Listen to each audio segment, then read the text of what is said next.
Congressman Issa calls his plan the Access to Insurance for All Americans Act. It would give people access to the federal employee health benefit plan that government employees already use. It calls for no mandates on businesses or individuals. We're just receiving new information from homicide detectives in the last few minutes. We're here on 31st Street and Martin Avenue, and neighbors here are just waking up, seeing the crime scene and realizing that their street has been the scene of a deadly shooting. I want to step away for just a second so you can see where all this happened. If you look down this street here on 31st, you can see there's some clothing there on the street. That's where the victim was shot. Summer might be over, but wildfire season is never over here in San Diego County. People are getting special access to the training facility today, but with the change of ownership, all San Diegans will have more access to these facilities year-round. Republican Darrell Issa has held his congressional seat for 9 terms, but he won his last election by the thinnest of margins, making the 49th district a top target for Democrats. A huge crowd turned out in Vista to hear the 3 Democratic challengers speak.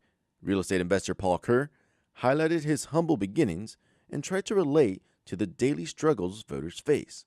We must make college affordable for low-income and middle-class families. Environmental lawyer Mike Levin talked about his history of progressive politics. And I've actually worked across the aisle, both at the state and federal level, to pass clean energy legislation. And retired Marine Colonel Doug Applegate, who was 1,600 votes shy of beating Congressman Issa last year. I was always for single-payer health care. I lived in single-payer health care with TRICARE and the VA Medical Center, and we need that for all Americans. After the debate, the voters weighed in. But today, I think Doug Applegate really showed the experience that he's built in the past campaign.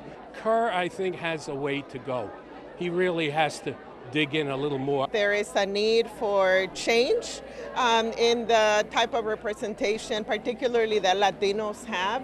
We're still ways away from next year's election, but based on the huge crowd here, there's already a lot of political excitement here in the North County. In Vista, Ramon Galindo, NBC 7.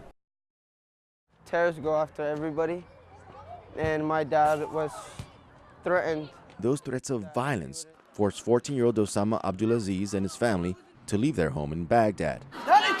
He's happy while playing soccer in El Cajon, but his family in Iraq is never far from his mind. I remember that I was saying I was saying bye to all my cousins, my uncles. That was a really sad moment, because imagine leaving everybody you love and everybody you know behind. Osama plays soccer every week with other refugee children. The games are organized by a local nonprofit, Yala. Many of the kids are from Iraq. Some come from other war-torn nations like Syria and Somalia.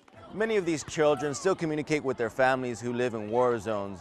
And although they know their families are still in danger, it's programs like this that help them get away from the stresses of day-to-day life. But our main focus is then to move them quickly from survival mode into thriving mode. Sarah Cooper says Yala combines soccer and specialized tutoring. Because this is 777. It helps the children learn English and other skills to succeed in American schools. These kids are going on to 4-year schools. They're going to come out as professionals. They're going to pay a lot of taxes. Programs at Yala help you not just in soccer, but in school, in life, basically. Like the rest of these children of war, Osama is hoping to live a long and successful life in his new home. In El Cajon, Ramon Galindo, NBC 7. Mike Levine looks like a fine-tuned athlete riding through his Carlsbad neighborhood. But a few months ago, he barely had enough strength to cross the street. The retired salesman was diagnosed with stage 4 pancreatic cancer in 2015. I have less than a 1% chance of making it 5 years, and since diagnosis and already 2.5 years into it. Pancreatic cancer has the lowest 5-year survival rate of any major cancer. Levine had lost hope.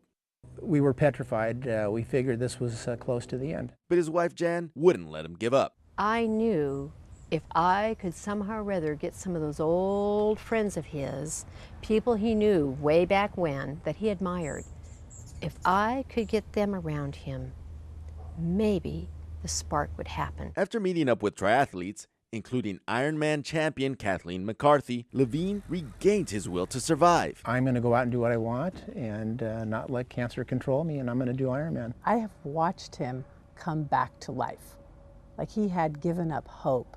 With his training partner by his side, Levine will be the first stage 4 pancreatic cancer patient to cross the Ironman finish line in Kona, Hawaii. We've been given this opportunity to do something amazing and miraculous, and once we achieve it, we want to just share this hope with the world. Because of his condition, Levine was given an Ironman ambassador slot. He still gets emotional watching the video of the announcement. We're going to Kona! Now Levine's mission, to educate and inspire. Anything is possible. And we're out to prove that. Levine has to go through chemo the rest of his life. However long that is, he'll keep reminding those going through hard times to never give up. In Carlsbad, Ramon Galindo, NBC 7.